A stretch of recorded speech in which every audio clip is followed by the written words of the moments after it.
Okay. So am I still gonna mention that we're recording naked? Neither one of us are anywhere near naked. It's really hot. I really want to take my shirt off. Yeah, we'll do it. No. Why not? Who's stopping you? Because you? it's weird. No. Cult or just weird? No. There probably would be a cult around that, I'm sure. That's the name of the podcast, guys. Welcome to Cult or Just Weird. I'm Chris. And he's wearing his shirt. I'm still wearing my shirt, but it's drenched in sweat. I'm Kayla. I'm not drenched in sweat because I am a delicate flower. Yeah, okay. That's, definitely what you are. How you doing today, Kayla? Fine. All right. That's the episode. No, it's not. That's just the banter. Oh, that's the banter. I'm doing pretty good because I didn't have to do anything for this episode, and it felt nice to take a break after doing 3 episodes in a row, technically. 2 topics, and actually both those topics were very cool and lengthy. And I don't know, it's going to be kind of hard to follow those. Oh yeah, whatever your topic is, this episode's garbage. Sorry. Oh, thanks. Wow, it's a lot of, that's good support. It just can't hold itself up to the same standard that I have. So why, the bar that I have set? Why bother? We should have just ended the episode because you have to get through this one, and then you can do good again. I see. Good. This is going to really retain listeners. Hey, everyone. This is just the bad get one. through this shit, and then you can listen to actual good stuff. Why wouldn't they just skip it and listen to the next one? They probably won't, because they know that I'm an asshole, and this is going to be a very good episode, and I'm very excited to hear it. Well, TBD. We'll see. Any other fun banter? It's too late for that. It's too late for fun. It's 2020. There's fun no is fun. Over. We haven't had fun in probably years. It's August 2020. What does that even mean? I know. We're sitting here, and it's part of the problem is that it's so hot in here because we have our soundproofing, right? Which is also insulative. So God, it's hot. This kind of sucks. And we're in a room that the sun faces all damn day. Yeah, this is poorly planned. Yeah, our whole lives were poorly planned. Yeah. Anyway, you've been kind of kvetching about this. Yeah. Really? I have never heard you use that word. Well, because you're not complaining. You're not you haven't been complaining about it. You haven't been whining about it. You've been kind of talking about it oh boy, I've been shrugging and having an anime sweat come down my face. Yeah. So I don't know what the correct word for that is, but that's what came to mind. It's probably kvetching, I think. And I don't know. I'm interested to hear what this topic is that has had you. If there's any listeners out there that speak Yiddish, please let us know. So I'm actually going to start the way that I like to. How do I like to start, Kayla? I don't know. With what I just did. Oh, God damn. See? I fucking hate you so much. Yeah, I like to start by asking you like to start with a goddamn question. Yeah, well, you stole that from me, too. Yeah, I'm never doing it again. Yeah, I bet you will. Yeah, I probably will. Do you, Kayla, believe in true love? Let's define our terms. What does that mean? Oh, good. See, I knew you would do that. Well, perfect. Well, I'm asking you if you believe in something, so I agree with defining terms. Define them for me. Yeah. No, you define them for me. All right, is there a thing that you believe in that you would qualify as true love, and if so, what does that mean? I don't think I believe. I don't really know what that means. When you talk about true love, Princess Bride, very big plot point is true love. Okay. And they use that because it's a very fairy tale trope concept. Mm-hmm. I think it's. What do they do in The Princess Bride with that? I know most of our listeners. I can't spoil the film. Dude, it's 30 years old. I still don't like spoiling. Okay, spoiler alert for Princess Bride. Also, if you haven't seen Princess Bride, you definitely should watch Princess Bride. I love that film. When are we just gonna drop the pretense and just become a pop culture podcast? I mean, here's the thing: true love is not really talked about in Jurassic Park, so I don't have an opinion on it. I don't know. That's a more familial love situation. Oh, right. The romantic love between in that is Dr. Sadler and the Tyrannosaurus. Yeah. Okay. I did not. The romantic love aspect in that film is so wee that I did not realize that. So wee? So small. Oh. That Dr. Alan Grant and Dr. Ellie Sattler were 100% canon confirmed in a relationship. Wait, really? Yes, because if you go watch the movie, it's like... It's no shit. But hardly a part of it. Like, it's hardly a part of it. It's more about him becoming a father figure to these children. Whatever. Wait, so you Wrong can film. use Jurassic Park to talk about true love then, I can't can you? use Jurassic Park to talk about anything. Okay. Because it's the best movie of all time. Anyway, in Princess Bride... Sadly lacking in dinosaurs. Unfortunately, what's-his-face, Wesley, is tortured to death and he dies. And then his friends take him to Billy Crystal, who's like a witch doctor guy, and they're like, bring him back to life. And the guy's like, ugh. And they do this thing where they figure out why he has like unfinished business, why he needs to come back to life. And it's, after Billy Crystal kvetches. Yeah.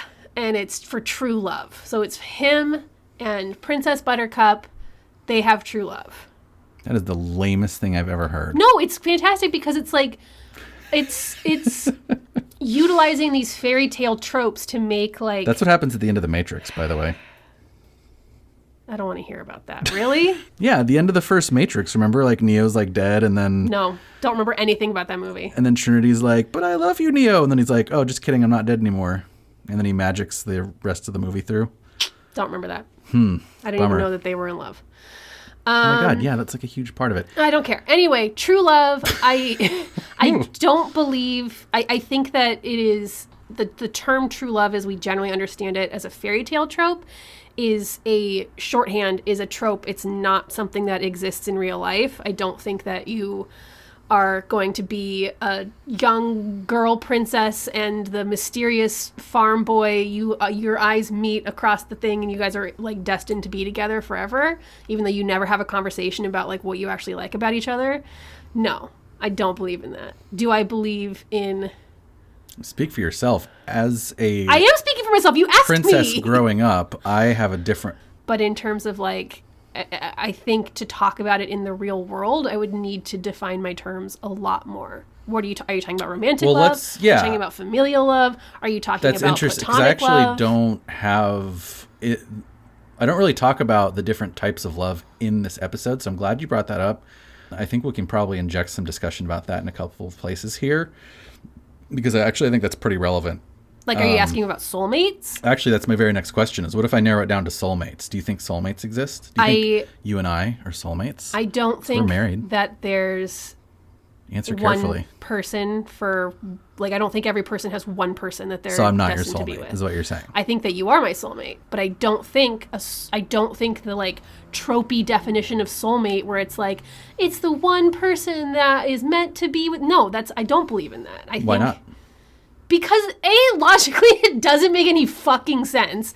And B, that's depressing as fuck. If there's one person that you are meant to be with on this entire planet, you will never find them. Because there are 7 billion people. You will never find them. What if somebody helps you find them? Oh, no. We'll get to that. No, I don't want to talk about whatever you're going to talk about. Anyway, I think you and I are soulmates, but because we have purposefully and consciously leveraged our compatibility into that. How romantic. We make the choice to love each other every day, and we have grown speak for yourself. Together into soulmates. But if you died tomorrow, I'm your soulmate. I'd get married to somebody else, sorry. Yeah, obviously. I'd find another soulmate. Yeah, please do. My soulmate is actually Perry, our cat. Well, so yeah.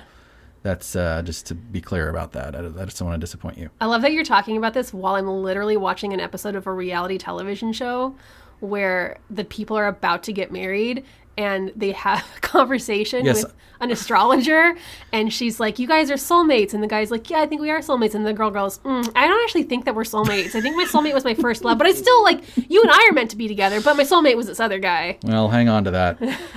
Because as I was doing the research for this topic, I overheard, as I do when you watch your trashy reality TV, and it definitely perked my ears up because I was like, wait, that's what I'm talking about.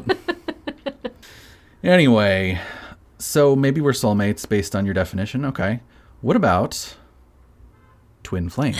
No, I don't want to talk about this. Is your thing twin flames? Are we twin flames? No, we're not twin flames. Why are we not twin flames? Because we don't. Have you heard of the? It sounds like you've heard yes, of the concept. Yes, I know twin flames. How do you know of twin flames? Because maybe our listeners don't. You want me to tell you what twin flames are or how I know about them? Well, a little bit of both, but you don't have to get into too much detail because I have a whole lot of detail. Twin flames is a concept that's similar to that of the soulmate, but a twin flame is different in that it may or may not be the person that you're supposed to be with. Your twin flame and your soulmate can be the same person, but they're not always. The twin flame is somebody that you find yourself inextricably drawn to each other and like tied together in really passionate and fiery ways that may or may not be.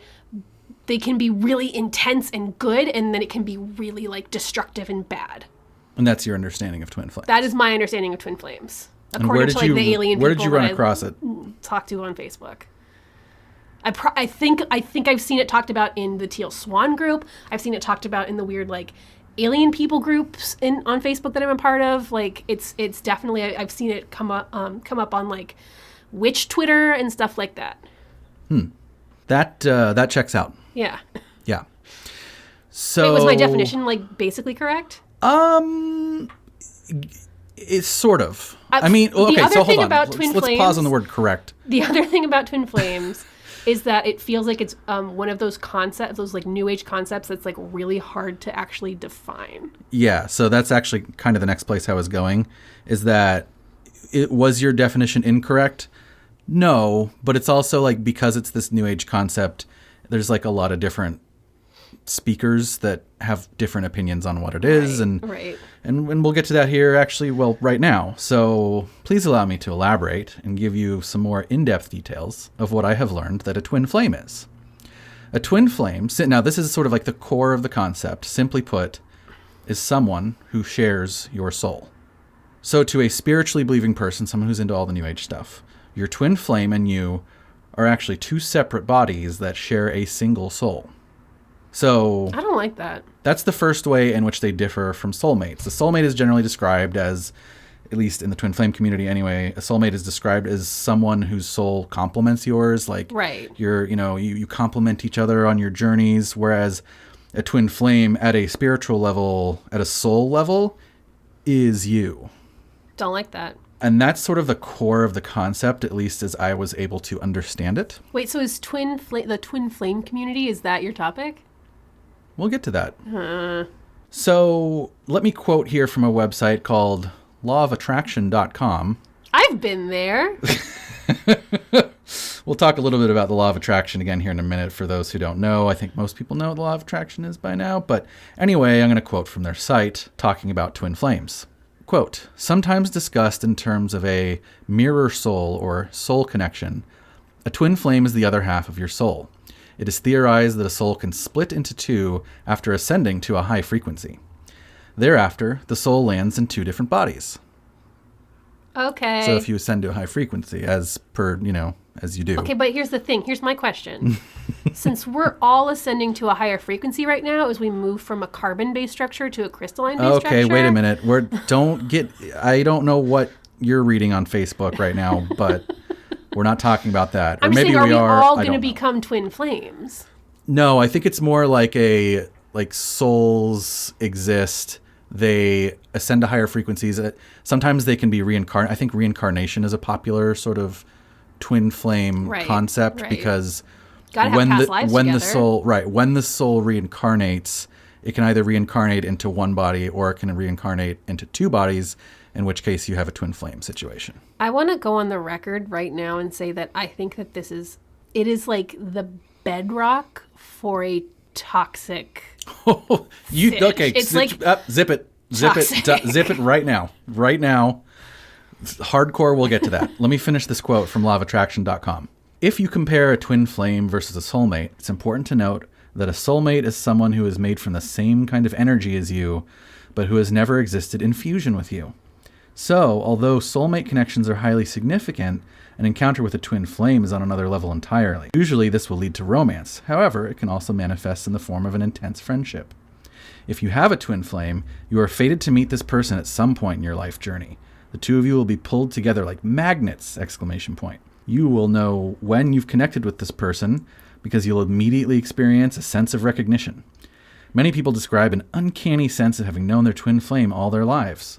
When you encounter the person who carries the other half of your energy, it can create a profound and life-altering sense of wholeness.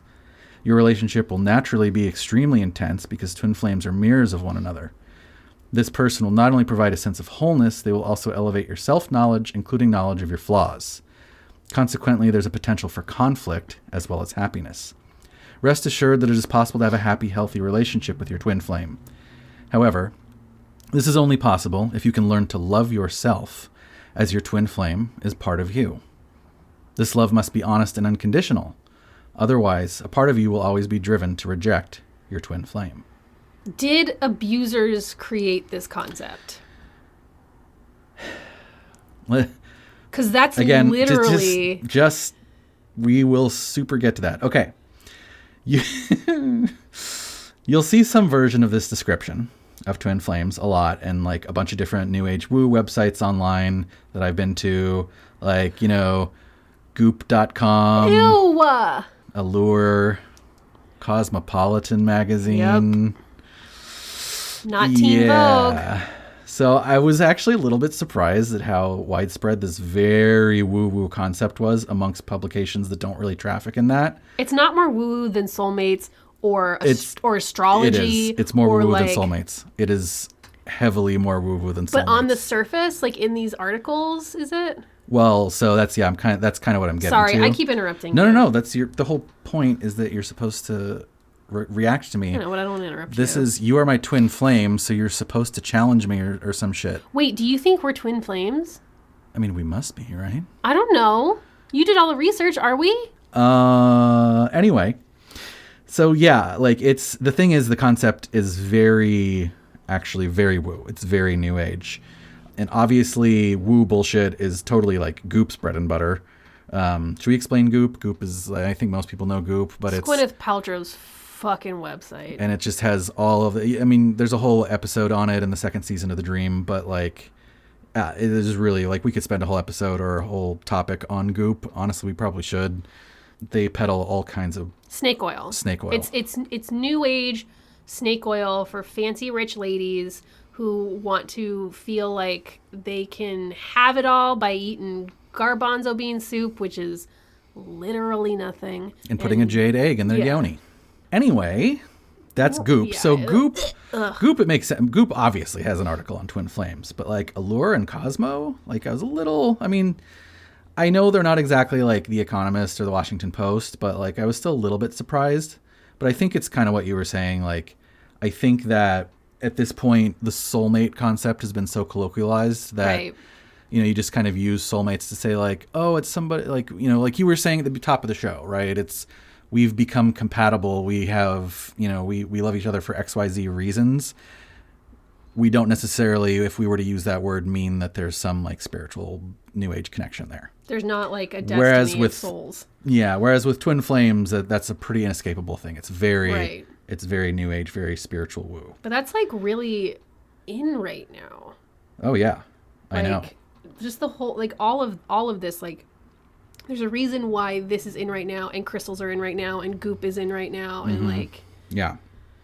So there's enough depth here, and the concept is popular enough amongst New Agers, as you literally just mentioned, that we really could spend like an entire episode just talking about the different belief systems of what a twin flame is. But instead of doing that, let me just sort of sum up the main points of what it's said to be, because this set of beliefs has some downstream consequences that we'll be talking about on this and the next episode. The next episode. Whoa, yeah, it's going to be a two-parter because this topic was huge. That's how it always be. Enormous. Friends that are listening, thank you for being down with the two-parter episodes, because there's going to be more and more of them. Thanks for putting up with us.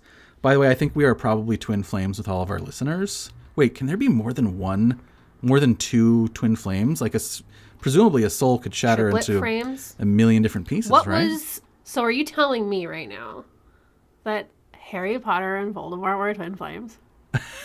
Were they twin flames? Oh, yeah. Actually, there's like a ton of like speculation in the twin flame community about, and sorry, not just speculation, like drama about like who were twin flames, and that like Harry Potter universe, like canon versus non-canon versus like who got together and who didn't. Okay, well, the only canon is Harry Potter and Voldemort. Yeah, but there's a bunch of like, oh no, like Harry and Hermione were really the twin flames, even though Hermione got together with Ron and this and that. And then people argue, spoilers on, I don't care about spoiling that garbage anyway. All right, so these are sort of what I felt after reading a bunch of shit. The main points that a twin flame is. Okay, so the first one is we've already talked about. Twin flames are a single soul separated into two different bodies. Number 2, members of this community tend to refer their discovery and or pursuit of a twin flame to be a journey, and specifically a healing journey. So remember when the Law of Attraction article talked about like, oh, you have to like heal yourself or else your twin flame will reject you? Yeah. There's like a huge theme of vein of that running through this whole thing. Number 3, this journey is difficult, but that was my number 3. I got ahead of myself. Difficult, but also healing because meeting your alleged twin flame allegedly brings up past traumas and mistakes and whatnot. Number 4, reuniting with your twin flame is done via some pretty hardcore Law of Attraction stuff, which is part of why I quoted from lawofattraction.com earlier. And number 5, twin flames have some interesting rules and regulations. Like what? From who? Who has rules? Who gives the rules? I'm saying rules and regulations a little bit flippantly. It's just like there's frameworks that come up again and again. Okay. So one is that one twin tends to always be a, quote, runner, and one is always a pursuer. I don't Just care. chill. This is not just good. Chill. And one twin always has masculine energy, and one is always feminine energy.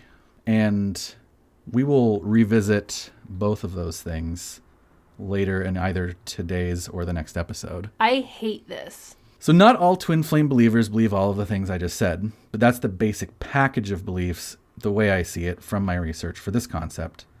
And it seems that most believers believe most of those things. Definitely more details that I'm leaving out, but it covers the basics. As you can probably tell, despite it being a sort of like love connection type thing, like a soulmate, which is why I think it makes into, like I just mentioned, why it makes it into publications like Allure and Cosmo, it's actually quite different from Soulmates.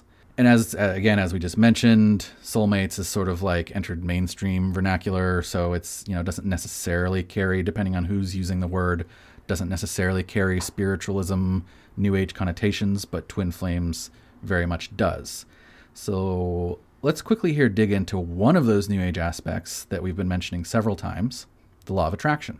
Kayla, putting you on the spot again, as I do, can you explain to our listeners, what is the Law of Attraction? What the weirdos say it is, or what it actually is? Well, what's the actually is? I don't. It's just a brain trick.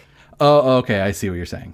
What do the weirdos say? The Law of Attraction is... What is the concept as it is shared by folks who believe in it and in the book The Secret? If you want something, you must manifest it for yourself. And so you must attract it to you via thinking about it, making vision boards about it. Like if you want $1 million house, then the way to get the $1 million house is by making a vision board. Buying $1 million having a vision board of $1 million house, thinking about it, picturing yourself in it, attracting that to you. And if you put that energy out into the universe, it will come back to you. That's like the tenet of The Secret. So it's just a brain trick. So I was going to ask you, so that's, because if we actually talked about this before a little bit when we were interviewing Dr. Gorski, and if you recall, he had that awesome quote that said all the best woo has a grain of truth at the center. Right. And I think that's the grain of truth with the Law of Attraction, is that,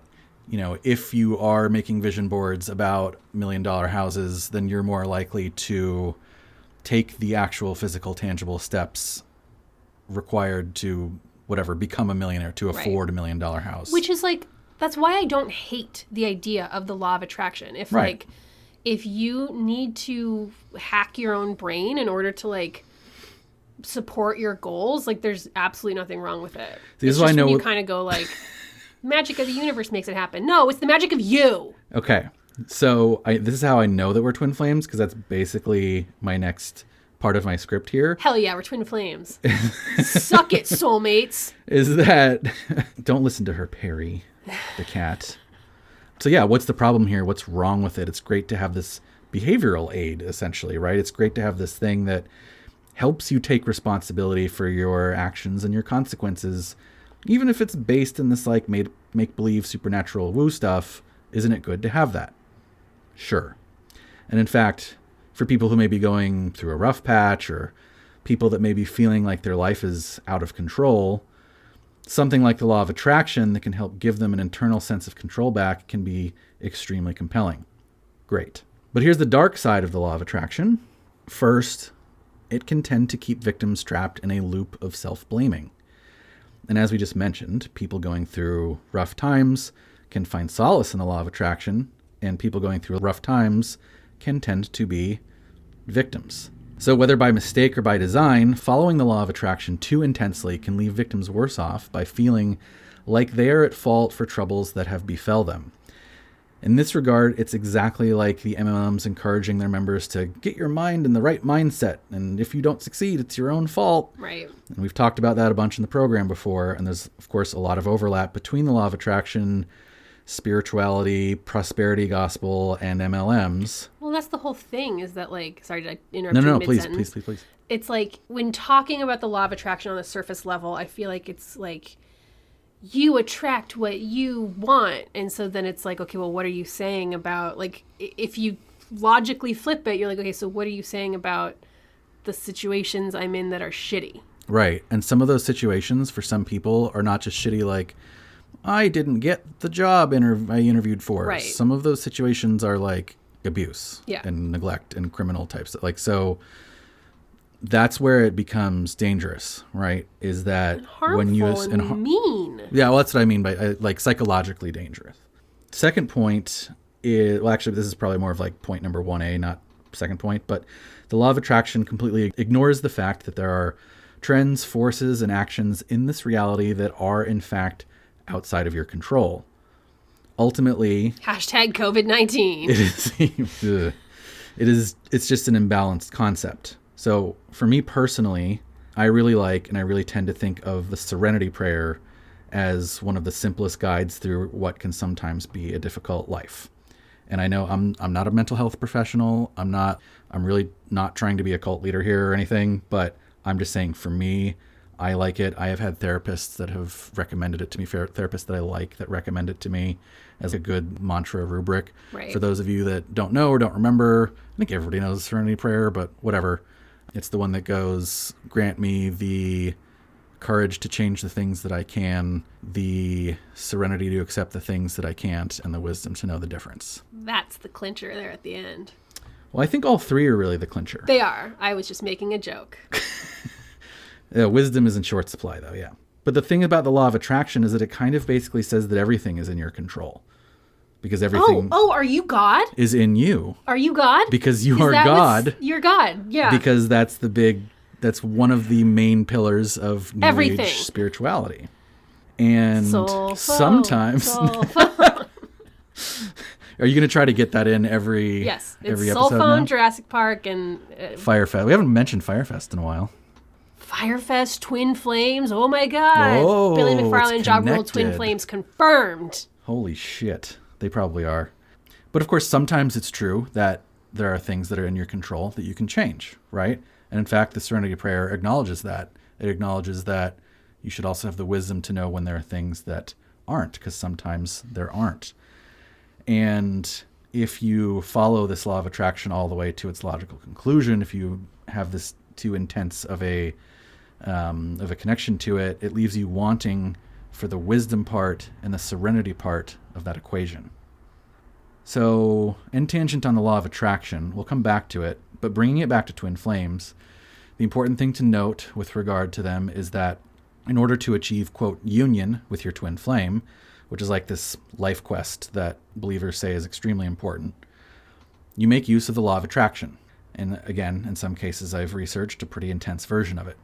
And in a weird way, this actually makes some like logical sense because after all, your twin flame soul is your soul. So you should be able to connect with your own soul simply by working on your own mindset, right? Mm-hmm. So as you can see from just that one law of attraction example, twin flames, compared to the concept of a soulmate, it's fundamentally new age spiritual type concept. which is interesting, and also I hate it. And yeah, I know you just said you hated it a few minutes ago.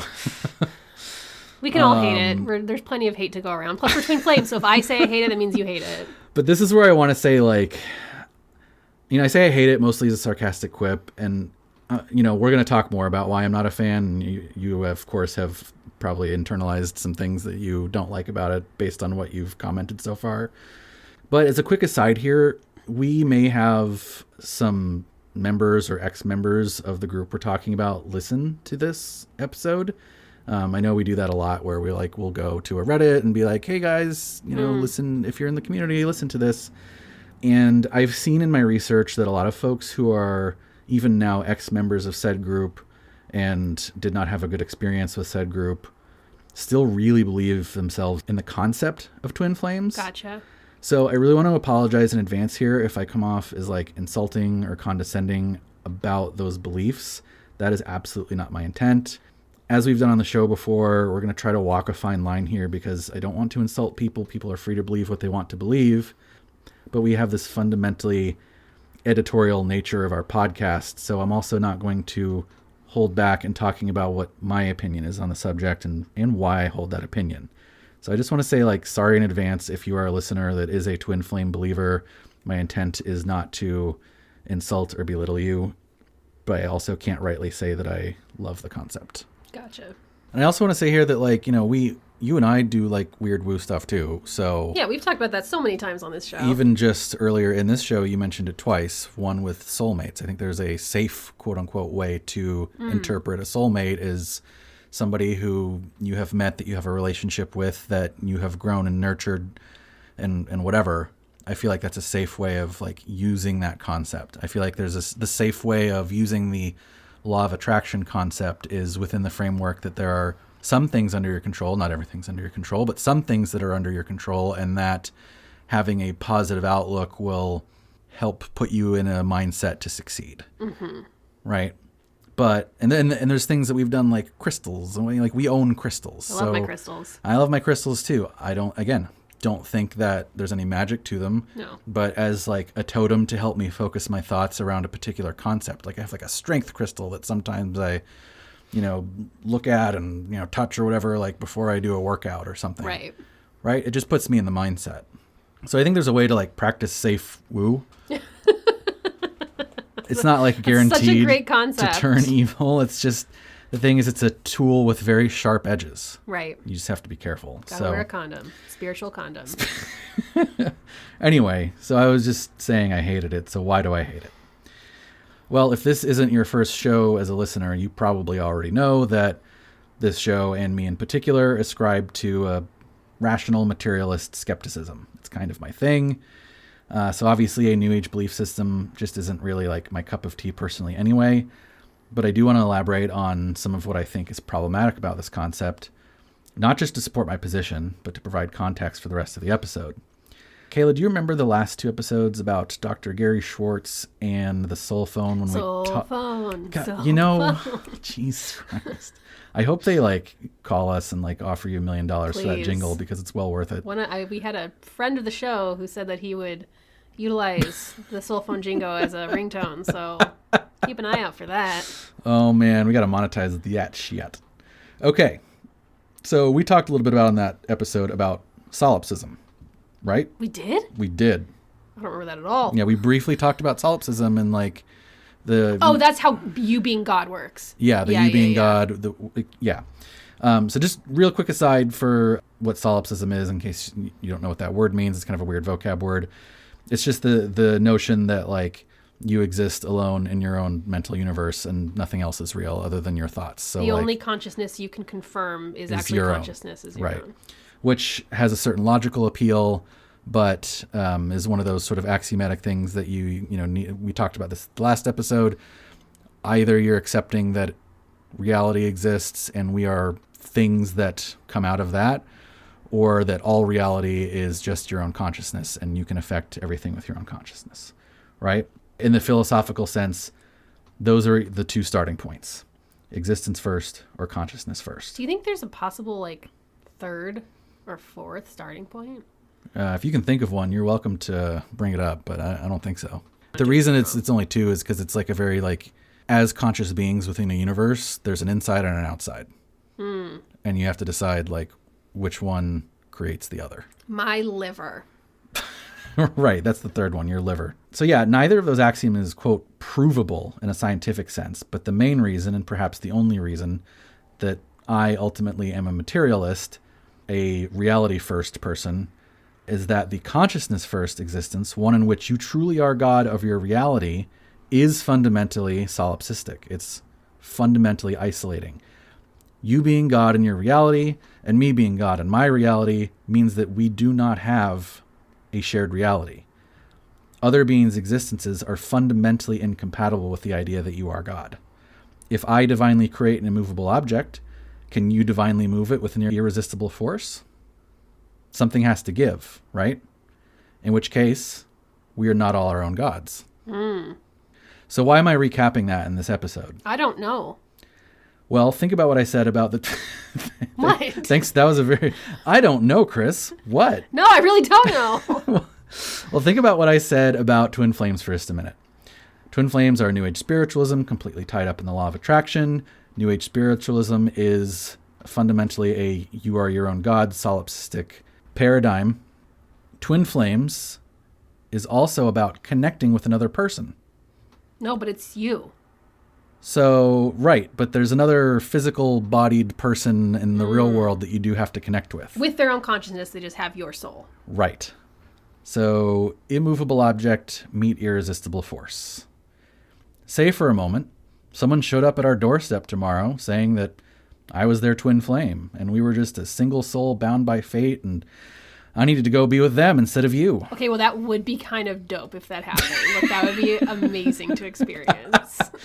I don't know. I think we would probably like... Actually, yeah, we'd call the fucking cops, but like it would the experience itself would be like crazy and great. Right. So my next question is, how would that make you feel? I think I was expecting more of like I would be upset, but I should have known. I would call the cops. Like, yeah, I'd be like, what's this? Well, first of all, I wouldn't answer the door.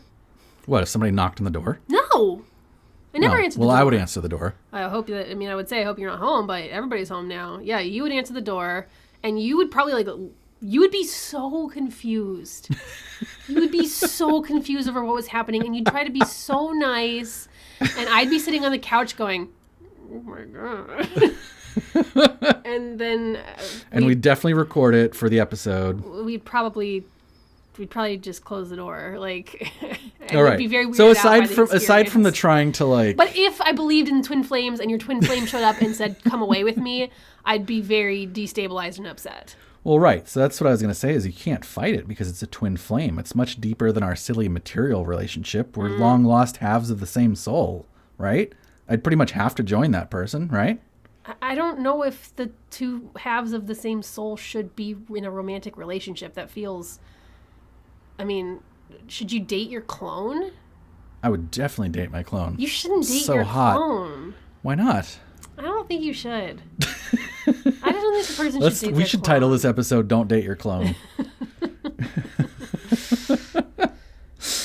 But regardless of what we think, the idea behind a twin flame is that it is beyond worth it beyond anything that you can imagine to join with it, to have union with your twin flame. That's so interesting because I've definitely read stuff where it was like the relationship may be like too volatile to sustain. Well, so what I read on that is that it can be volatile because you are, by having that union, you have to go through all this like healing process and bring up past traumas and whatnot and overcome them. But then like at the end of that, it's like this nirvana of a relationship. I don't believe in that. Well, I don't think that's real. I know. Actually, so it's funny here on my script, I said like, oh no, I'd pretty much have to join that person. But most likely in my case, I'd politely ask the crazy person to please never knock on my door again. Yeah. Which is exactly what you said. But again, then because we're twin flames. But look where we're back to here. We're back to immovable object versus irresistible force. This person has this belief that is just so fundamentally incompatible. Like me just saying go away, that's not That's not nearly enough. That's you being a runner. That's right. That me setting a boundary is like not nearly enough for them to not want to have you. And in fact, it's better for me too, in their mind, right? If we have that union. So yeah, people are just people and they have relationships. And sometimes, as we talked about at the top of the show, we use the word soulmate as a shorthand for being compatible. But if you're a twin flame, we're not just talking about relationship. We're talking about a complete spiritual reality. To me, that hypothetical door-knocking person was just someone with a strange obsession, but to them and their belief system, I've shattered their reality. Either I was never actually their twin flame, so oopsie, or I am indeed their twin flame, and thanks to the law of attraction, there's something broken within them that they need to go fix and heal before they achieve their union with me. I've seen both the former and the latter rationalization, tragically, in my research. And now take everything I just explained about the incompatible nature of the I am God of my reality, sprinkle on some of the other aspects I mentioned about runner and chaser, as you just mentioned, about masculine and feminine divine energy, and you can see where this thing that sounds like a nice sort of like fluff piece for Cosmo suddenly can go to dark places. No, this is just, here is a recipe for abuse. If an abuser gets their hands on this formula, how can you, as the victim of the abuse, logic your way out of it? You can't. We'll get to that. Also, okay, I do want to point out, how come in your hypothetical scenario, you were the one that got to have a twin flame and not me? Why couldn't the twin flame be coming in the door for me? You don't. Do I not get a twin flame? You're not fundamentally broken, Kayla. I am. Wait, so if you are a twin flame, you're fundamentally broken? Actually, I'm not sure. That's just in my head. I mean, your soul is broken in half. I don't know if that means you're fundamentally broken, but I mean, what's the difference, right? Like, I don't know. Because the union is so important. I don't know. Like, so you're saying that you are you know what? shitty and If I'm my great. twin flame comes to our door and I leave with them immediately, which is what I totally should do, Yeah. then, you're free to go find your twin flame. I'm just saying, why couldn't the we're not twin hypothetical be me flames, getting a twin flame? well, you can go get one after that. I want the hypothetical view about me. So I can see that you are definitely a very solipsistic person. Anyway, we're pretty far in, but I'm going to go ahead and finally cite sources, which I know I've been doing that at the end of the episode, but I'm doing it at the beginning this time, or beginning-ish, towards the beginning. No, we're an hour in. Okay, the middle? I don't know. There's actually a shocking amount of material on the subject, as we mentioned, and part of the reason, I think, is what you said, is that it's just a popular concept right now. And part of the reason is that the group we're going to talk about is sort of like in the middle of an ongoing online drama, which Is it the Harry Potter drama? Get to that. No, that is just a sub-drama. Oh my god, I'm so excited. I love internet drama. Internet drama is my favorite thing in the world. Anyway, in no particular order, Reddit, Vice, of course, YouTube videos galore from the group in question, which is why I was complaining about my YouTube recommendation engine last night. I was like, God damn it, this research for this episode has totally screwed over my recommendation engine. Yep. The website of the group in question, thelawofattraction.com, as we mentioned, Allure Mag, Cosmo Mag, as we mentioned, a website called lonerwolf.com, a website called goalcast.com, several Wikipedia articles, a Medium article, a HuffPo article, probably some shit I forgot, and last but definitely not least, I want to thank the listener that brought this topic to my attention. Oh, shit. And gave me their time in an extensive interview. Oh, my God. Which we won't be airing. Why not? Not only did they share their time with me on 2 separate phone calls, they also shared a whole shit ton of documentation about their time with the group. Oh, my God. And I just want to say here that I'm being intentionally vague about a lot of the attributes about this person, such as their timeline in the group, whether I'm citing facts about them or facts about some other piece of research later on in the show, even their gender, not because they're non-binary or anything, but to try and protect their identity. What is happening? What is this topic? That's also why we're not airing the interview. I'm scared. Yeah. Now, what is the thing? I genuinely don't think that there's anything to worry about in terms of reprisal. Too late. But this group did threaten Vice with a lawsuit after their first article was published, and according to former members, have threatened them with, quote, releasing compromising information if they didn't retract their statements to Vice. Oh, God. And the charismatic leader has some relatively angry rants that he has posted online lately. Is this Scientology? Like, what is this? We'll get to all that. Oh, God. And before you ask, I don't think that Cultist Weird is in any real danger of lawsuit either. First, we have no assets, so there's nothing really to sue. We just have like a couple $100 in a bank account so we can pay our Libsyn fees. Also, we're not presenting any information that isn't either publicly available elsewhere, such as Vice, Reddit, or YouTube, or information that we haven't reliably received from listeners of our show. We may editorialize here on some of the spiritual topics more than Vice would, but we are also pretty forceful about our disclaimers that we are not cult academics, just curious amateur podcasts. Also, everything we do on this podcast is entirely in good faith, which I realize you just have to sort of take our word at that. But the amount of documentation we have across all of our shows, and with this episode in particular, would be ample proof of our good faith to any interested party. Plus, even if we did get sued, that would be totally rad. As you know, I've been super excited to receive a lawsuit pretty much since we started the show. Yep. And we probably like 10x our listeners. I'm just kidding. Really, though, if I'm being completely honest here, this entire paragraph is more about getting our listeners' blood pumping than it was about any real threat. I don't think there's any real threat. But also, say I didn't have this in my script here, but I did actually spend some time researching like journalistic like ethics and that sort of thing. And we're pretty much crossing all of our T's and dotting our I's. It's mostly about like, are you reliably reporting the facts as you have researched them, and is it in good faith? And what does good faith mean? We're doing both of those things. Good faith is like... It means like you're not trying to go slander someone. Yeah, exactly. Okay. My intent is not to slander this group or its charismatic leaders. Right. My intent is to talk about things I've read online and talk Gotcha. about things that people have presented to me, not because I have anything out for these people. In Right. fact, I apologize again to listeners that may be former members, but at this point I kind of pity the charismatic leaders. It's that I don't want to like... They don't seem like they're in a good place right now. Gotcha. Anyway, speaking of listeners, quick segue here. We've been getting like a ton of fan mail recently. Oh, I know. It's so nice. And it's so awesome. It's really awesome to hear from you guys. Shout out to all the folks that have sent us emails. We've gotten topic suggestions. It's really amazing. We've Thank gotten you so people much. that commiserated with us about Jurassic Park and Star Trek.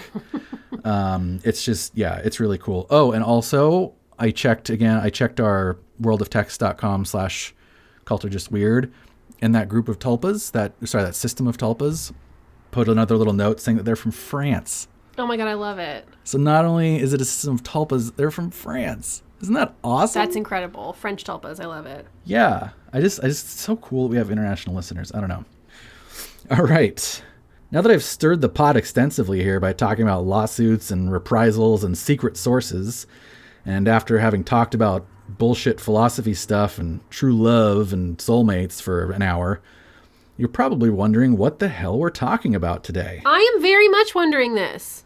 Welcome to the Twin Flames universe. What is that? Is that like the MCU? Oh, man. Oh, my God. Exactly. You got it. What is it? Where to begin? Is it a company? Is it a group of friends? So you know how Is it a show? when you ask these questions about like an MLM, you're like, even then you're not super sure. Yeah. You're just like, is it a company or is it a interest group? What is it? Yeah. Yeah, I don't know what this one either really. Are they selling stuff? Yes. Okay. Is it an MLM? I asked that question specifically, and even though there is a sort of pyramid-shaped structure at the very top, there's only like a couple layers. There's only like 3 layers, so Okay. that's definitely not MLM. And an MLM has to be an indefinite number of layers of recruiting. Right. So they're not an MLM, but they do have like a recruiting bent sort of in their top ranks. But actually, instead of just talking about what they are, and by the way, I might call Twin Flames Universe TFU. Yeah, like MCU. Yeah. Interchangeably here. Oh, yeah, right, yeah. But yeah, since this is a podcast, it makes total sense to use visual aids, right? But let's have a look at their website. This is twinflamesuniverse.com. In a world where you can swipe right and have a new person, how can you have certainty in romance? Look at all these happy couples. Look at Is this. it all white people? In the photos, no, not 100%. There's some Asians, but it's mostly white people. But come on, Kayla, this is like new age woo stuff. This is like white bread and butter, Yeah. so to speak. How can you not be lonely? I don't know. So when your partner can leave you in a moment's notice, Jesus. Where is your person? Where is your ultimate lover? So it's like pretty good production value on this website, pretty snazzy, right? What if I knew? Wait, you have to read that part. What if I knew there was a way for you to have it? Would you follow my instructions? Well, I don't know who you are. Have it. The it is referring to is, actually, I'm not sure. Oh, you're happily ever after, I think? Or maybe your ultimate lover. I'm not sure. Who knows? In any case, there's like a lot of pictures of happy couples every single time. Love, Jeff and Shaleia. I'm sorry. Can I look at them again? We'll be looking at more of them. I don't like the cut of either of their jibs. Now, let's recall that they're litigious, so... I just said jibs. We have nothing against anyone's physical looks. I didn't say that. You said that. So anyway, I mean, you were asking me, like, what is it? I'm talking about energy here. Oh, that's true. Right. A higher ascension energy harmonic something. I'm talking about the frequency vibrations. Right. That's true. So it looks basically like a dating service. It does, except at the top, I'm seeing the school. Yeah. So that's the thing. As you can see, if I mouse over the school, oh no! Packages. No! This is bad. Twin Flame Ascension School, No. Life Purpose Class, Ascension Coach Training Program. No, that part's the bad part. Yeah. So, listeners, I recommend you go check it out, twinflameuniverse.com. Did you make an account? I did not. I was tempted. I ended up watching enough of their YouTube videos that I didn't feel like I also needed to like make an account and become a customer. Gotcha. But they do have like some like free stuff to get you started. Like they have like a starter kit and some videos and stuff for that. In any case, I wanted to show you their website. We don't need to go look into every little bit of it. But yeah, so like, what do you think? What do you think their product is? What do I think their product is? I think it's two people who go, we're going to teach you how to live your best twin flame life. Oh, and also we're going to teach you how to teach other people how to live their best twin flame lives. Mm-hmm. Yeah. So as we mentioned, first blush, it seems maybe it's like matchmaking, but I don't know. It didn't seem like matchmaking to me. It seemed more like we're going to teach you how to find we're not going to actually find it for you. We're going to teach you how to find your thing. Right. Okay. Yeah, I see that. So anyway, the charismatic leaders here, which we mentioned, fancy themselves as spiritual teachers. And what they're selling is much more in line with, as you said, like the sort of self-help, quote unquote, teachings than it is with something like Match.com or Plenty of Fish or Tinder. Gotcha. Very similar to, say, I don't know, like the Ramtha School of Enlightenment or the Teal Swan Empire. Keep what I'm saying here in the back of your mind as we dive deeper. Or that one guy that I worked for. Remember how I worked for one of these people? For 2 years. But he wasn't, was he, no, he was pretty, he was pretty. Oh, yeah. Yeah, oh well. But you were like actually employed by him, right? Yeah, You weren't like joining his cult or anything. Okay. That makes it okay. I was a freelance. You're a freelance cultist. All right, so I said I'd get to that regarding the charismatic leaders, and here we are. So if you recall on the website, the charismatic leaders of this organization are those two lovely individuals, Jeff and Shaleia. Jeff should have... Sorry, okay, no. I was going to say Jeff should have changed his name because Jeff and Shaleia don't match to me. I think they already changed both of their names. I think they're like that isn't their birth names. Well, I'm just saying that Shaleia is like a beautiful, unique like name. Yeah, like new agey name, and Jeff is just Jeff like is a common name. Jeff. I know. I'm just saying Jeff needs to get on Shaleia's level. Right, and be like Jeff Leah. If they're really going to be twin flames. Wait, are they twin flames? Of course they're twin flames, Kayla. I just want to make sure. They can't be twin flames and can't not be twin flames and build the business empire that they've built. Anyway, I really, really don't want to sound like too much of an asshole today, but I really got to say that I personally do not find them charismatic in the slightest. Like, I know some people do. I find them anti-charismatic, really. See, you had the same thing with Teal, though. Yeah, but even more so with them. I'm going to show you some videos. It's interesting to me how like the charisma of some of these like cult leaders, it's the opposite for you. Yeah. And because like that's not the case for me. Like Teal, I'm like, I will follow you to the ends of the earth, Teal Swan.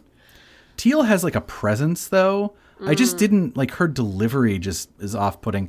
And I guess now that I'm saying that, that's like kind of these guys too. Like they do seem to have a presence right in their videos. It's just their delivery is like, it's like it was hard for me to watch. Okay, so I'm not because I was like going to vomit or anything. I was just like, it was hard for me to watch without like getting distracted and wanting to do something else. They didn't engage you. Yeah. Because you're not ready to meet your twin flame. That's probably what I need to do work on myself. But yeah, I don't know. Like we call it charismatic leader. They've built so much of their spiritual healing business mostly on YouTube. And their YouTube videos, to me, just seem like there's so much of a need of an editor. And I do realize the fact that they are raw and unfiltered is probably like some of the appeal. And I know they definitely must have some appeal to some people because they seem to have plenty of followers. And I, again, really don't want to insult any members or ex-members listening, nor do I want to pile unfairly on Jeff and Shaleia, since, as I mentioned, they seem to be in a little bit of a rough patch right now. But their style is just not my cup of tea. That doesn't mean they're not charismatic, though, just because they're not charismatic to you. I know. We call it charismatic leader, and I just want to say, not charismatic to me, but maybe. This is basically the equivalent of somebody going like, I don't like that mainstream band because everyone else likes them. That's what you're doing, but with cult leaders. I know. I'm a shithead. I'm not denying that. You're just a contrarian. I just, when I was watching their videos, I just wanted to be like on my phone and okay, like well, when do I get to see the videos? Because I want to prove you wrong. You're gonna see the videos right now, and you're gonna be like, "Oh wait, never mind this." No, I'm into this. I'm in this cult now. All right, our first video up is my favorite because science. So this video is how to scientifically prove twin flames exist. Okay. By Jeff and Shaleia. It's just science, Kayla. Are they scientists? What's their background? I am not actually sure. It's definitely not science. I think he has like a business degree. Okay. I don't know what they were doing before Twin Flames Universe. Okay. Certainly not science. Believe it or not, they don't actually cite quantum mechanics in this video. So shocking. Points for originality. So for our listeners, we're just going to watch real quick here in the studio. Kayla's going to react.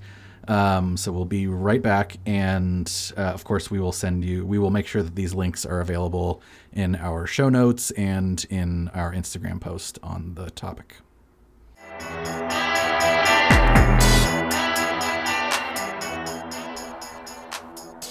I'm interested to hear what you have to say about that video.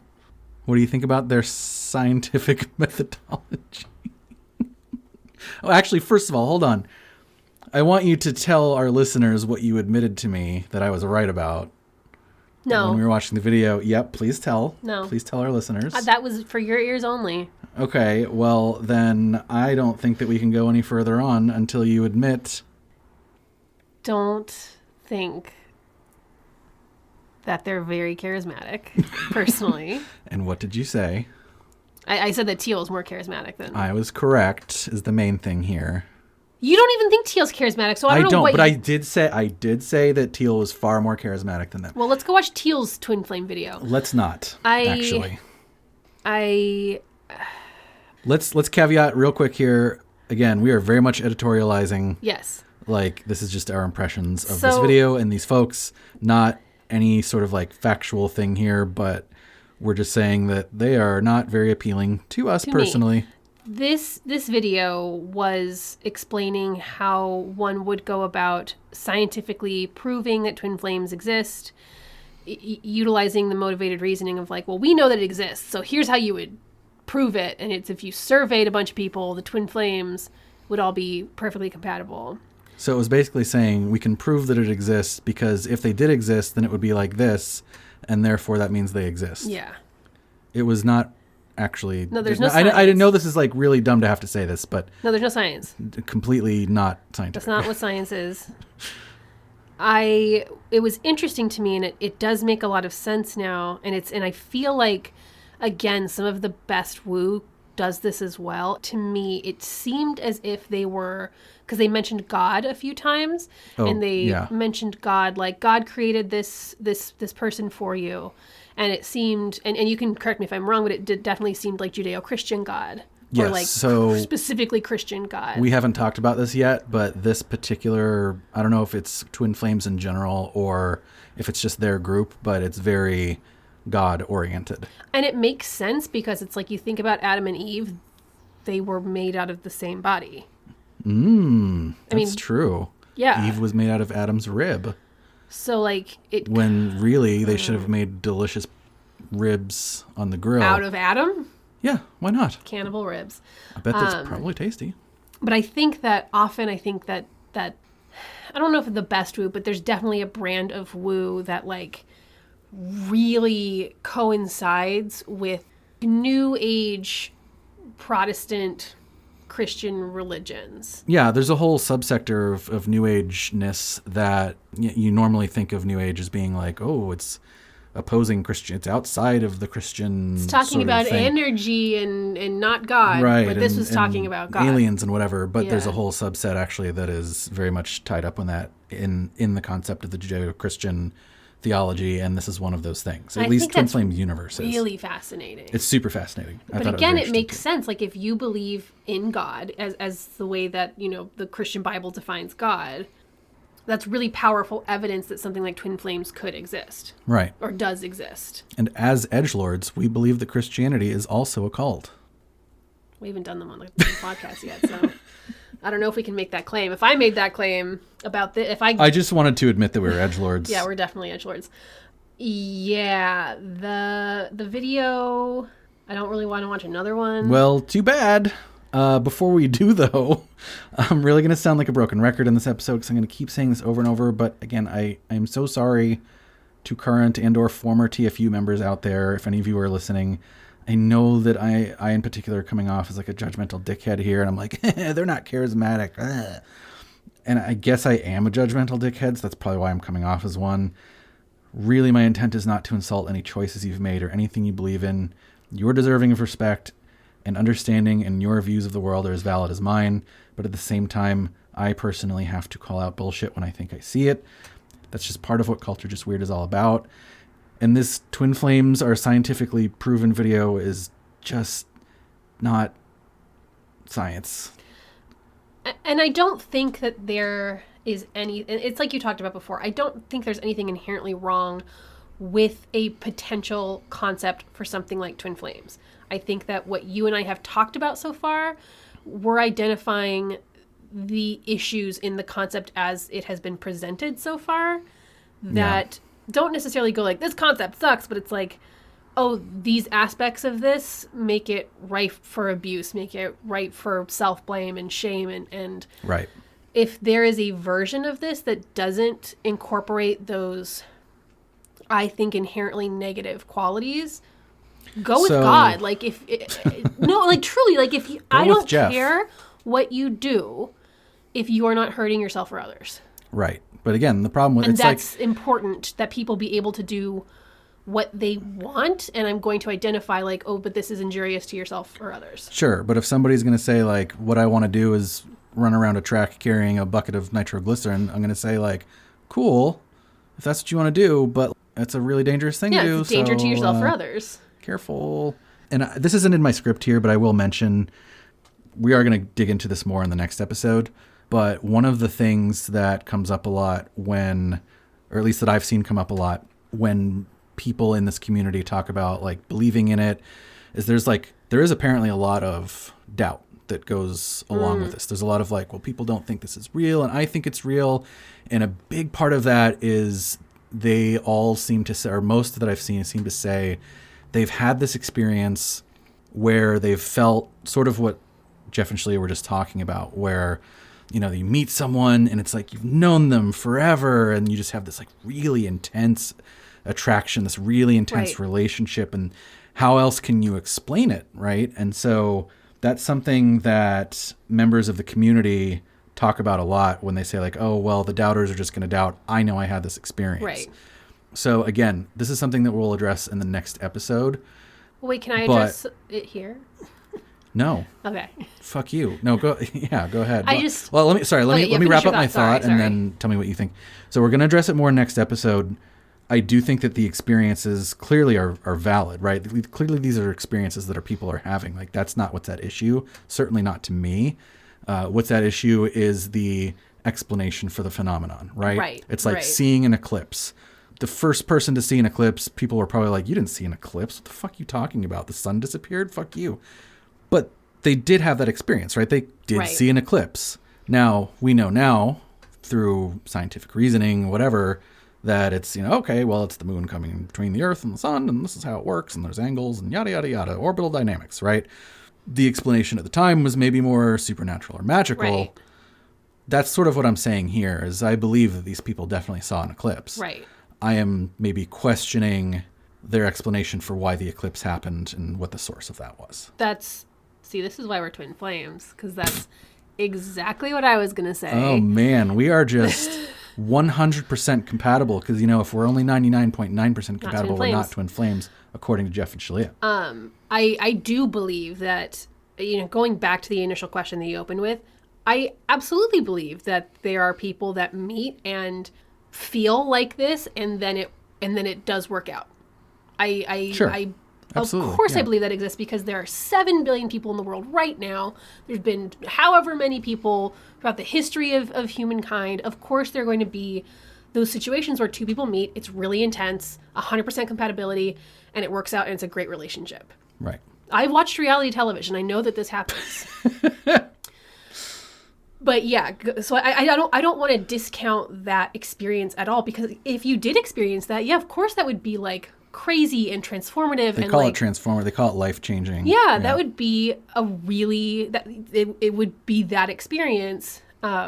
It's just, seeing how it can be twisted or used for the powers of evil, or turned into a cult by people like this, or even just the like perfectionism of it has to be 100% compatibility or else it's not this. Yeah, there's a lot of perfectionism because like here. If you're twin flames, like, okay, I don't agree with myself on most things. You're wrong all the time. I have two different thoughts and feelings about most things that I have opinions on.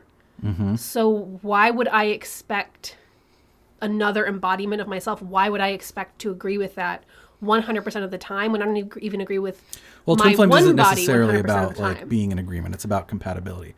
But they talked about like desires and like those dreams. Yeah, they talked about a lot of different things. Yeah, well, I'm just saying, my dreams can differ from day to day. My desires in a partner can differ from day to day. Well, remember, Shaleia said you have to be like really certain what they are, because otherwise you might find the wrong twin flame. And then you're going to show up at my doorstep, and you're going to be like, Chris, I'm your twin flame, and then I'm going to be like, all right, I guess so, and then I'm going to bail on you, and you won't even know that I'm gone. I'm just saying, if you have a twin flame experience like this, and then you watch a video and go, that goes, if it's 99%, and then it's not good enough, and you go, but we had a difference of opinion on this one thing, that doesn't invalidate your relationship, and I hope you guys have a good time and love each other a lot.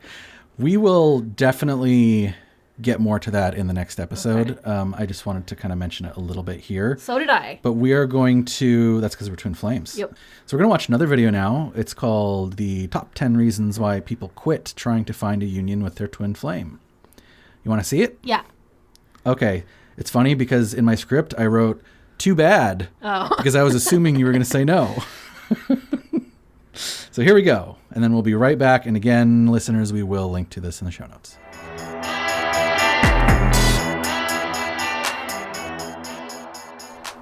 Okay, so what do you think about the top 10 reasons why people quit? I could have written that one. My favorite part was when he was talking about, they got to a reason that confused Jeff, and then... I remember channeling that, but I don't know what it means. He got confused, and he said he remembered channeling it, and I don't know. Well, what I like is that Shaleia was like, no, it's really simple. Here's what it means. Yeah. She schooled him. Yeah, I mentioned this to you when we were watching the videos too, but there's another video. There's millions of videos, but another one I watched that was about how do you quote unquote reveal your twin flame. Yeah. And I thought it was going to be like this big, crazy spiritual, like this really interesting way of like you have to meditate and then get right with God and then do this get right and with that yourself which I know is all like part of it. So this, but you'd expect the video to like, but I would expect the video to kind of really go it. into that, and maybe I just was watching the wrong one. I don't know, but actually basically her example was like, well, part of how I knew Jeff was my twin flame was that I saw him playing with kids and he was good with kids and I want kids. So I felt like we were really compatible that way. And I was like, that's it? That's how twin flame is like your eternal soul. You're made out of the same You're made out of the same soul material. Like God made you for each other. If you're wrong about that and you get with this person, like that's not good. If you're incorrect about your soul, your twin flame, like you're either gonna trample somebody's boundaries or you're gonna be miserable or both. Like it has to be really. I felt like I don't know, like that. When she said that, I was like, that's just regular compatibility. Yeah, that's normal. Like, and are they saying that in order to have a happy life, you must do this? Or are they saying like, if you're interested in this, this is how you do it? Like, are they saying that this is something that like everyone must have or else they are not fulfilled? Or are they saying like... Tough to say exactly, but it feels like... Maybe this is a question for the larger like twin flame community. I'm interested to know that answer. My impression of it, particularly from that video when they were answering questions like, what about people who say they're just like, they don't feel like they need to? Like, remember they went into that, how could you not need to? Of course you need to. So it felt like there's definitely some, I don't want to say the word mandatory, but it's like, if you don't unionize, whatever. If you don't unionize, we are pro-union on this podcast, at least on my side. No, but they were saying like, if you don't find that union, then like this is really bad. Like you need to find that union. You can possibly still like live a life. I don't know if they would consider it fulfilling, but I think that just in their minds, there's such a large differential between your state of life and mind before and after this union, that even if your life was okay before, you are irresistibly compelled to find it, to have that union. Right. So one more video, and then I promise I'll stop subjecting you to this. Our listeners don't want us to keep leaving them. Well, in their ears, we're only going to be gone for like literally like a half second. They miss us because we're twin flames with them. You said it. On our side, it's like 15 minutes, but on their side, it's like no time. So this next video is just Jeff, and boy, is he mad. Oh, I don't want to watch Mad Jeff. I don't want that. Remember earlier in the show, I mentioned that the Twin Flames universe is in the midst of some drama. It's interesting because I feel like we're usually talking about like a cult or a group or whatever, and the shenanigans that they're up to or whatever have already transpired, like the Process Church or the Woodmen or whatever. Right. And like I know a lot of our groups are still around, but TFU and Jeff and Shaleia are sort of like in the middle of some hot off the presses stuff that's gone down in 2020. Is everyone okay? Yeah. Well, no. I mean, they're not okay in the sense that like a meteor hit and people got injured, but people that are and have been members of their group have come out. And so remember the Vice article? We'll get to that. Okay. There's some things that they are claiming. Oh no. That are not okay. I don't want to watch this video of Jeff. I don't get a good vibe. But yeah, they've recently had an exodus of sorts. I mean, I don't know if like exodus is probably not the right word. I actually don't have a good number that I found for either how large their member base is or how many have left them. But let's just say multiple members have left recently. And as mentioned in our sources earlier, Vice, God bless their souls, have released not one, but 2 articles about TFU this year, which we'll talk about in just a second. But first, I owe you a rant video. Don't worry, listeners. Again, we will link this material in the show notes.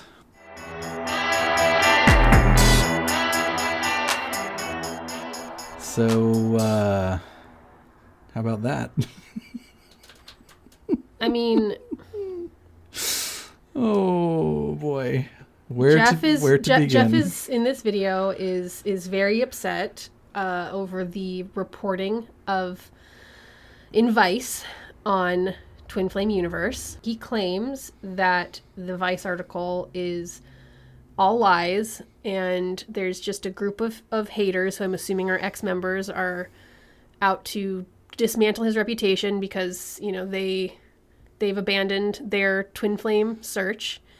And the Vice reporters, instead of reporting on the truth, have simply reported on the lies of these ex-haters, or no, haters, ex-members. Ex-members who are current haters, I guess. And he calls them the hate squad. Have knowingly published lies to intentionally get clicks and ruin this man. Which, if that is the case, I mean, yeah, that fucking sucks. I'd be pretty mad about that too. Mm-hmm. But something tells me that maybe this handheld 36-minute YouTube video may not necessarily be... That also may not be reality. I haven't read the Vice article. I can't tell you if it's reality or not. But what I can say is that given my experiences in the world, a video like this, I'm also not going to take as reflective of reality. Yeah, definitely. I highly recommend watching it. There's some bias there. To our listeners. There's a couple things I have to say about the video. One is, and I mentioned this when we were watching it, but of the videos I've watched where some are like him and Shaleia on a couch talking about a topic, those I did not find compelling at all. Like, they put me to sleep and distracted me. This video I found very compelling. Like, this video was very engaging. Now right. It was long, but this video was like, instead of them just sort of sitting there going like, so there was like anyway, passion. Passion I mean, for the subject. It was coming clearly from his like base emotional brain. Like, he was really, this was a charismatic leader. Yes. Yes. Putting it bluntly, I guess. But yeah, it was also like very tinged with paranoia, very tinged with there's a lot of paranoia, like I have a group of haters. I have a group of haters. And I mean, sure, it's your word against mine, or not mine, but I guess the folks that spoke with Vice, and maybe some of those might have been the same folks that spoke with us, but there's more testimony on that side. Well, and I also have some physical, not physical, I mean like files that I have seen. Right, you have documentation. Now, Jeff would say that he has a bunch of, and he actually has said this in other videos, he has a bunch of students that would corroborate his side of the story that love him. Sure. So, I don't know. It's hard. It's really hard when you have a podcast like this, and we do, like I said, we do have some primary research here. But one of the other things I mentioned in the video, or when we were watching the video, is that when he was talking about like, hey, you bad people at Vice, like, you're not just writing an article, it's not just a game, like, you're ruining somebody's life here. I think about that a lot. Right. That is important to me. Like, I can't just sit here and say like, I don't know, I'm just going to throw shit over the wall. And right. I don't want to call someone a cult leader who doesn't deserve it. Right. I think that you and I generally reserve our ire for people that we truly believe deserve it. Right. But that doesn't mean we're infallible or always right. Right.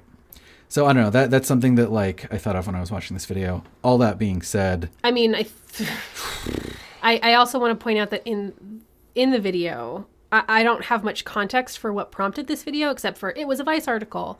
But he mentioned several times that there were claims against him of abuse of his followers, that he actually is abusive. And I see that we're about to talk about it, but I just wanted to point out that oftentimes when we're talking about circumstances where a person is potentially abusing a group of other people, the more testimony, the more closely it aligns to reality.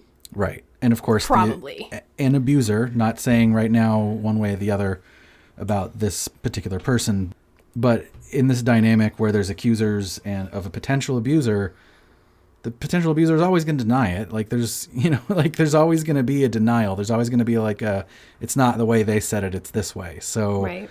All of these situations are always difficult. Like they're always difficult to parse. Feel true to the person. I'm sure it does. I'm sure it absolutely does, especially if he has students that still, allegedly, right, like what he's doing or whatever, are still, members of the group. This is why all power is bad, because you get one iota of power and you cannot be held accountable anymore. All power is bad. Yeah. That's what this podcast is about. It's about us accumulating power, Yes. Kayla. All power is bad except for the power that I wield. All right, so, as you just said, what prompted such rage from our charismatic leader here? Let me give you the bullet points from the first Vice article, and then I'll talk a little bit about the second one.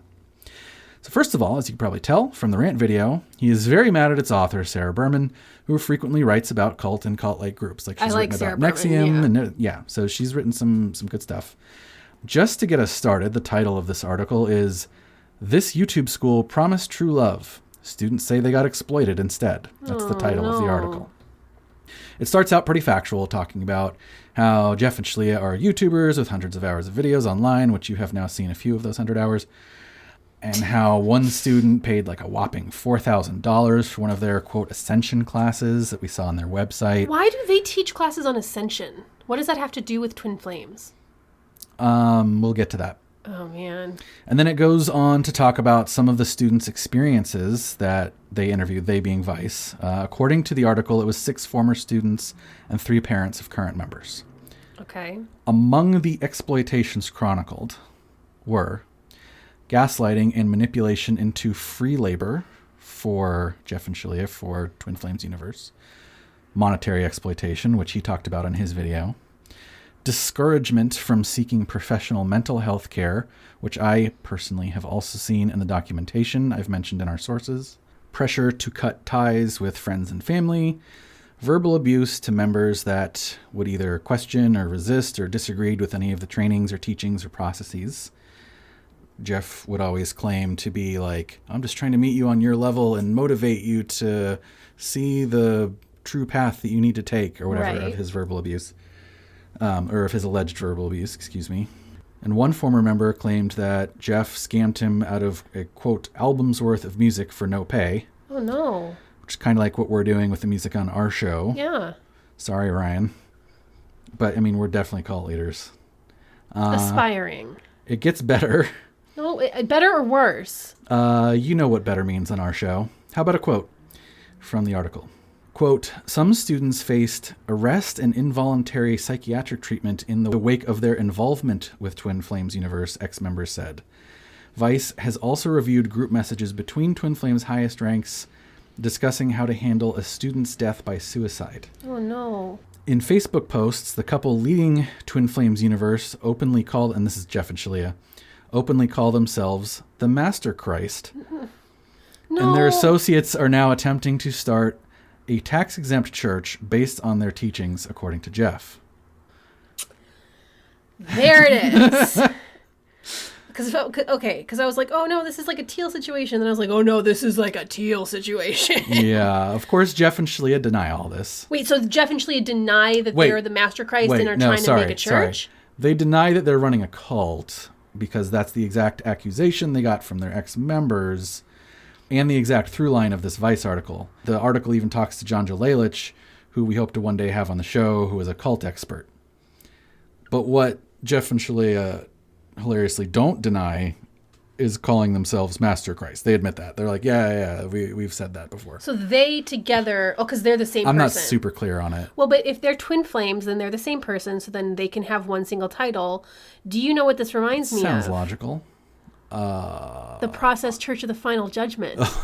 They called themselves, the two, Marianne McLean and whoever the dude was, they called themselves the Omega. Ooh, so there you go.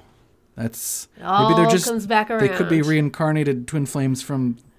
I don't think those people were twin flames. Oh, really? No, remember they got divorced. Maybe if they were twin flames, then none of this would have transpired. So they're trying to make their own church based on what? I don't. Based on the YouTube teachings that I showed you. What does that mean? Your own church does not mean your own religion. It just means your own house. It means of you worship. don't have to pay tax. That's what it means. But I'm trying to understand from their perspective. Yeah, from their perspective, they have a thing making money which they have to pay tax on. I'm just saying, are they making a religion or are they making a house of worship for regular God? Oh, I think like their own little religion thing. I think. I don't think it's like we're just going to have another Catholic church. I think it's... So when they talk about God, what are they talking about? Are they talking about like the Judeo-Christian beardy God? Or yeah. Like so they can just go, it's totally cool with God if you go make your own religion and call yourself the Master Christ? That is cult speak, my friend. I'm not super clear on it, but I think the idea is like one of these, I think it's the You Are God thing. So it's like, we're all Master Christs, but we get to call ourselves the Master Christ. We're the real, like, or we're all Christs, but we're the Master Christ. I don't know. That's literally, I haven't studied this. Every cult leader. Like, that is Jim Jones. I don't know. I could be making it up. It's Jim Jones. That's Waco. Is that the same guy? I don't know. No, that's David Koresh. David Koresh, thank you. David Koresh definitely called himself, like, Jesus, right? Oh, yeah. Yeah. Well, Christ. Remember, Jesus is the name, Christ is the title. No, Jesus. Anyway, the article also dishes some information on how financially well off Jeff and Shaleia are thanks to Twin Flames universe. I want to know that. Naturally, there's a lot of prosperity gospel in the way they explain their wealth deservedness. No, really? Yeah, of course. I mean, I don't know if they say like we're prosperity gospel, but it's the exact same line of reasoning of like we bring about these healing teachings, and if you help people, then you deserve your money. Yes, all of that. Yes, not terrible and wrong. No, it's not. I just, given what I had seen, this to me looked like an aspiring cult, not a successful cult. Oh no! They got the monies. See, that is completely different context for me. Watching these videos, I was yeah, this is people like a lower level. Like, well, at the time, I think it was. But even that last video, I'm like, oh man, I would have guessed a living wage enough, like making enough money to live off of this. Dude, you saw the size of their house? I didn't. He was like walking around upstairs in different rooms. I was looking at his hair. His hair was beautiful. Okay, see that. Jeff, if you're listening to this, gorgeous I love your hair. Hair beard combo. Mwah. Also, by the way, just as an aside here, like totally, if you guys are listening to this and want to come on the show, culturegustweird@gmail.com, please reach out to us. Would love to hear your side of things. Absolutely. Also, I appreciate the fact that you're not going out and getting a haircut in the time of COVID-19. That's right. And your hair looks great. But what I'm saying is that it's a completely different context now for me to know, like, there's one thing. That they're financially successful? One thing when there's, like, a baby cult leader, and I'm using that term as a shorthand. Charismatic leader. Like a budding charismatic leader doggedly defending their position, and it's a different context when it is an already successful one doggedly defending their position. It's a slightly different context. Well, he has more to lose. That's why he's very upset about the Vice. I know, article. But I was watching that as somebody who was still clawing their way up, not as somebody who was clawing to hold on to what they had built. Right. Anyway, then it gets into the really crazy shit. What? Oh, yeah, there's more. Wait, and you were like, oh, how is this going to live up to your episode? This is better than Soul Phone. This is Soulmates. But I'm going to make you wait a little bit. Soulmates. Oh my God, that's the name of this episode, Soulmates. Actually, it is. Anyway, don't worry. We will indeed get to that. I'm sorry. This particular Vice article was just way too full to the brim with insanity. And also we're running out of time on this episode, even considering it being a two-parter. Whew. Okay. So I don't know if you remember from that rant video we were just talking about, but Jeff mentioned that as a result of this article, at least according to him, police actually showed up to his doorstep. Yeah, I would like to know more about this. Yeah, I mean, I don't know too much more about it other than just what he said in the video, but clearly they never took him into custody or anything because he's still filming videos, but obviously, like, there was enough there that they felt like they were compelled to go show up to his doorstep. I don't know. Maybe the cops, wherever they live, I don't know where they live. You said it was Michigan or Illinois or something. Maybe the cops just don't have anything better to do. Oh, and of course, the follow-up Vice article I promised. I'm not going to get into the details of this one because, one, again, conscious of time here. Two, we can't just keep copying Vice's homework. Yes, we can. And that's true. And we will.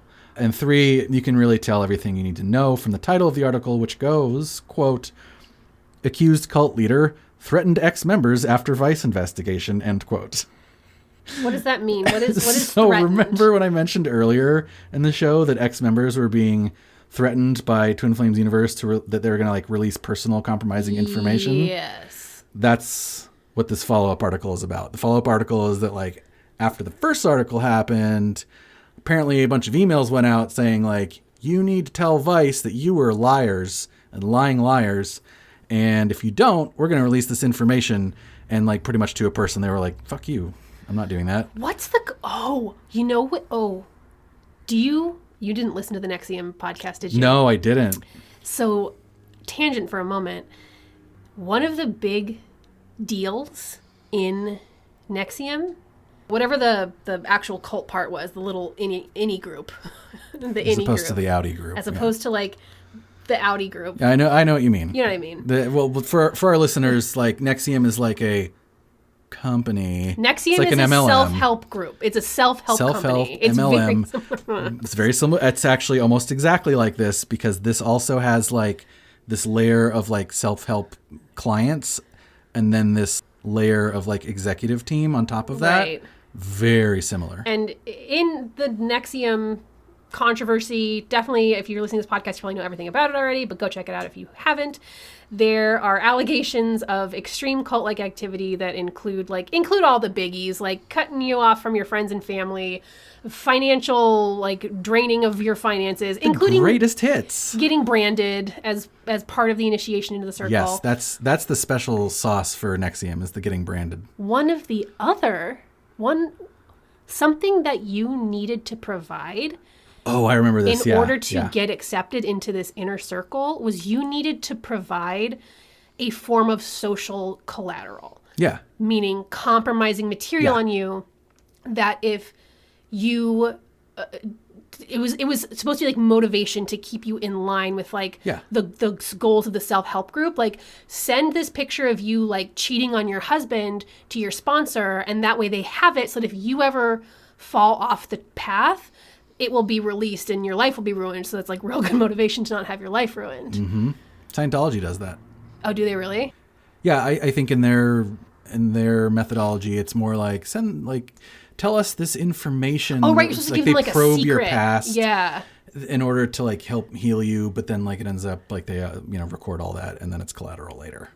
This is like the most lawsuit episode we've done, because now we've talked about these litigious folks at Twin Flames Universe. Actually, I don't know if they're actually litigious or if they just like to threaten, but Scientology's hella litigious. Yeah. So and I've been looking forward to this. I've been if we don't put out episodes for like the next several months, it's because we're in the courtroom. I personally have been hesitant to talk about Scientology as a topic on this show for a variety of reasons, but I came upon something today. We're already going long. Are you sure? That I won't get into it, but I'm going to say I might do something that Scientology involved. Yes, finally. Anyway, so compromising apparently these guys didn't have enough compromising information, or information that was compromising enough to have these folks go retract their statements, though. See, they should have followed the NXIVM model. If you sent your sponsor something that wasn't compromising enough, they'd be like, no, you have to send me something. Oh, really? Yes. I wonder what I would send. What would you send? I forget what the examples were, but like I think that some of them were like what would you send? Cervix shots, like very... Oh, so like if you didn't have it, you would have to generate it? Like very intimate images. I don't... There might have been some things where it was like bank statements, like financial information. I don't remember. I would just send them something fake. Your sponsor was a person who was very close to you, like they would know. Yeah, but would they know what my dick looks like? I could send them somebody else's dick pic. I mean, yeah, but at that point, it's like the shame and the humiliation. I want the brand, Kayla. The shame and the humiliation isn't necessarily from the actual image itself. It's just of the like situation that you've gotten yourself into. Oh, that's true. It's you are not necessarily ashamed because everyone can see your cervix. You're ashamed that you got into this position. Right. Maybe we should do branded brands for our podcast. What do you think? I don't want a brand. Well, it's all about brand building these days. You need to listen to the episode because it sounds horrible.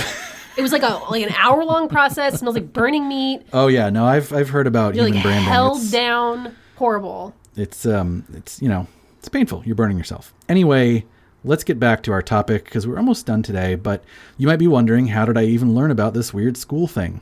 Yes. Well, it's not always us copying Vice's homework. Okay.